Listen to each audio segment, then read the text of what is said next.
Hi friends, welcome my YouTube channel learning plus in geography. আজকে তোমাদের সামনে আলোচনা করব 6 semester practical paper geography of ইন্ডিয়ার একটি গুরুত্বপূর্ণ topic, monthly rainfall and temperature graph. আজকে এই বিষয়টি নিয়ে তোমাদের সামনে বিস্তারিতভাবে আলোকপাত করব।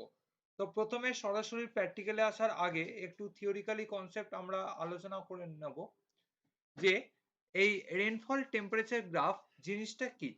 আমরা এই রেনফল টেম্পারেচার গ্রাফকে অনেক সময় বলে থাকি ক্লাইমেট গ্রাফস, অর্থাৎ এটি এমন এক ধরনের যৌগিক লেখচিত্র বা কম্বিনেশন গ্রাফ যেখানে টেম্পারেচার এবং রেনফলকে একই গ্রাফিক্যাল রিপ্রেজেন্টেশনে আমরা এখানে দেখিয়ে থাকি।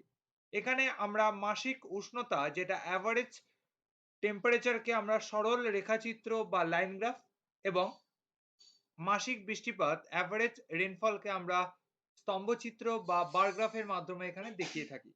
আমরা বেসিক্যালি আমরা রাইট সাইডে অর্থাৎ ডান দিকে আমরা রেনফলের স্কেল ধরি এবং বাম দিকে আমরা ধরি উষ্ণতার স্কেল বা টেম্পারেচারের স্কেল। তো আমরা এইভাবে গ্রাফিক্যাল রিপ্রেজেন্টেশন ভাবে আমরা এই ক্লাইমেট গ্রাফ বা রেনফল টেম্পারেচার গ্রাফকে আমরা এখানে দেখিয়ে থাকি।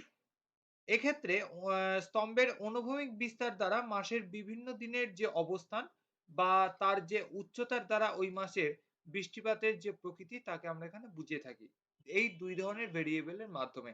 যেই দুটো ভেরিয়েবল হলো monthly average temperature, monthly average precipitation, এই দুই ধরনের ভেরিয়েবলের ওপর। এবারে আমরা আলোচনা করব যে প্র্যাকটিক্যালটি এখানে কিভাবে অঙ্কন করব। প্রথমে এই ধরনের একটি ডেটা আমাদের পরীক্ষায় দিয়ে দেওয়া থাকবে, month average temperature and rainfall. আমাদের এই ডেটাটি 12 মাসের ভিত্তিতে দেওয়া হয়েছে, জানুয়ারি টু ডিসেম্বর, তার অ্যাভারেজ টেম্পারেচার এবং রেনফল কত হবে। তো প্রথমে আমাকে একটি ক্যালকুলেশন টেবিল বের করতে হবে। ক্যালকুলেশন টেবিলে কি থাকবে? ক্যালকুলেশন টেবিলে থাকবে month average temperature scale, rainfall scale. অর্থাৎ এখানে আমাদের দুই ধরনের কলামের ক্যালকুলেশন করতে হবে। প্রথম কলামে যেটা আমার রয়েছে সেটা হচ্ছে অ্যাভারেজ টেম্পারেচার, তার স্কেল আমাকে বের করতে হবে। আর সেকেন্ড যে কলামের ক্যালকুলেশন সেটা হলো রেনফলের। তো প্রথমে আমাকে অ্যাভারেজ টেম্পারেচারের স্কেল আমরা কিভাবে এখানে ধরবো সেটাকে আগে আমরা জানবো।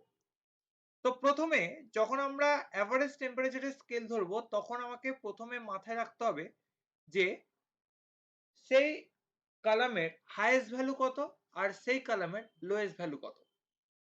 সেই কলামের হাইয়েস্ট ভ্যালু হচ্ছে 32.8 এবং লোয়েস্ট ভ্যালু হচ্ছে 14.9। তাহলে এক্ষেত্রে যদি আমরা 1 সেন্টিমিটার টু 5 ডিগ্রি সেন্টিগ্রেড যদি ধরি তাহলে আমার এই ভ্যালুগুলো আসবে। অর্থাৎ অ্যাভারেজ টেম্পারেচারের সঙ্গে আমরা স্কেল যেটা আমরা ধরেছি তাকে যদি ডিভাইডেড করি তাহলে আমার এই ভ্যালুগুলো চলে আসবে। আসবার পর ঠিক একইভাবে আমরা রেনফলের স্কেল ধরবো। রেনফলের আমাদের হাইয়েস্ট ভ্যালু রয়েছে 310 মানে 310 এবং লোয়েস্ট ভ্যালু আছে 2। তাহলে এক্ষেত্রে যদি আমরা 1 সেন্টিমিটার টু 50 মিলিমিটার যদি ধরি তাহলে আমাকে যে রেনফলের স্কেল তার সঙ্গে যে স্কেলটা ধরেছি তাকে যদি ডিভাইডেড করি তাহলে আমি এই ভ্যালুগুলো পাবো। এবার অ্যাভারেজ টেম্পারেচার স্কেল ও রেনফলের স্কেলের ভিত্তিতে আমরা এবার গ্রাফিক্যালি ভাবে প্লট করব টেম্পারেচার অ্যান্ড রেনফল গ্রাফ। তো প্রথমে আমরা অ্যাভারেজ টেম্পারেচারের রেসপেক্টে আমরা কিভাবে লাইন গ্রাফ অঙ্কন করব এবং রেনফলের রেসপেক্টে কিভাবে বার গ্রাফ অঙ্কন করব এইবার আমরা দেখব। প্রথমে আমি একটি গ্রাফ পেজ নেব।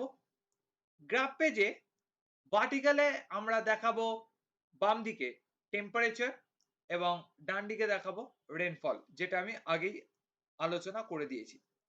তারপর আমরা হরাইজন্টালে দেখাবো 12টি মাসের প্রকৃতিকে, অর্থাৎ 12 সেন্টিমিটার আমরা হরাইজন্টালে দাগ কাটবো।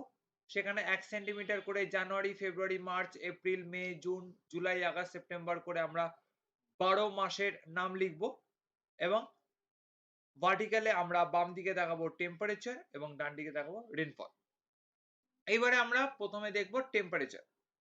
তো টেম্পারেচারের ক্ষেত্রে আমাকে স্কেল নিতে হবে। স্কেল আমরা 1 সেন্টিমিটার টু 5 ডিগ্রি সেন্টিগ্রেড নিয়েছি, তাই এক্ষেত্রে আমরা এখানে স্কেল নেব 0, 5, 10, 15 করে হাইয়েস্ট ভ্যালু অবধি আমরা স্কেল ধরবো স্কেল ধরে এইবারে আমরা এই অ্যাভারেজ টেম্পারেচারের ওপর আমরা লাইন গ্রাফ অঙ্কন করব। লাইন গ্রাফটা আমরা বেসিক্যালি রেড কালার দিয়ে অঙ্কন করব। যেহেতু আমার এখানে উষ্ণতা বোঝাচ্ছে, তাই উষ্ণবাতকে আমরা সবসময় লাল চিহ্ন দ্বারা প্রকাশ করি। তো আমরা কিভাবে আমরা এই লাইন গ্রাফটা অঙ্কন করব, আমরা ছোটবেলাতেও শিখেছি।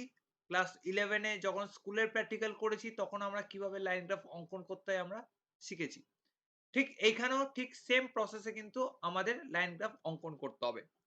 তো জানুয়ারি মাসের যেই আমরা ভ্যালু পেয়েছি সেটা হচ্ছে 14.9, যেটাকে আমরা স্কেলে কনভার্টেড করে পাবো 2.98। তাহলে আমরা কি করব, জানুয়ারি মাসের মিডিল থেকে আমরা 2.98 কে আমরা প্লট করব। তো প্লট করলাম, প্লট করে আমরা এইটাকে পেয়ে গেলাম।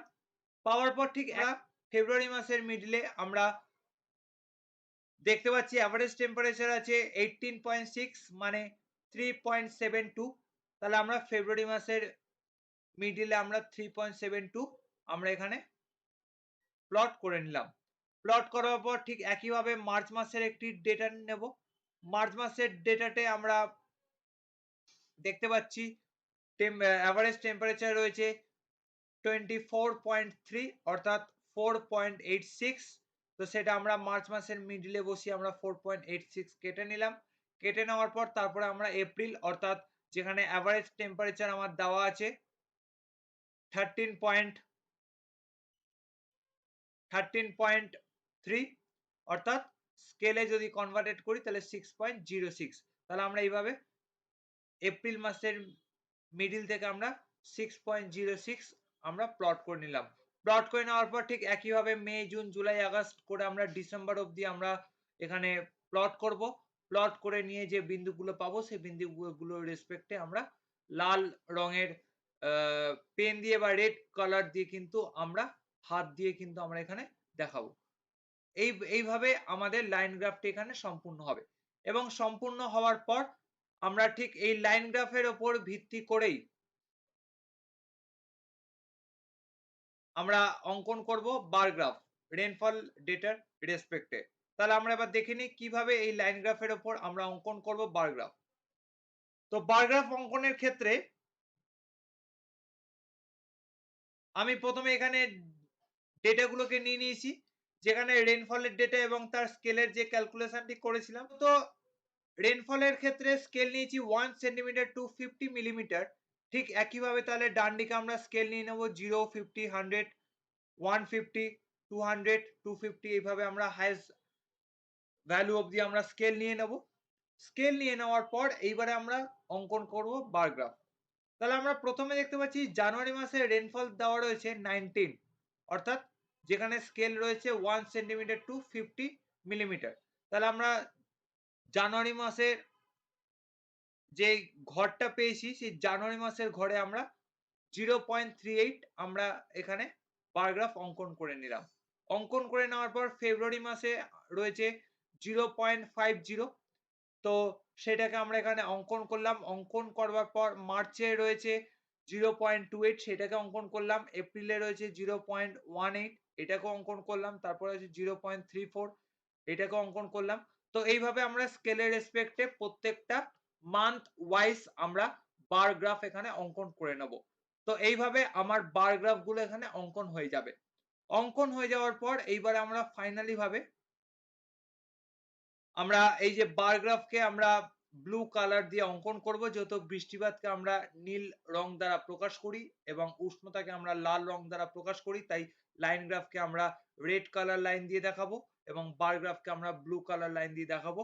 দেখানোর পর আমরা ওপরে একটা সুন্দর হেডিং দিয়ে দেব, যেখানে হেডিং এ থাকবে rainfall and temperature graph showing the station of A.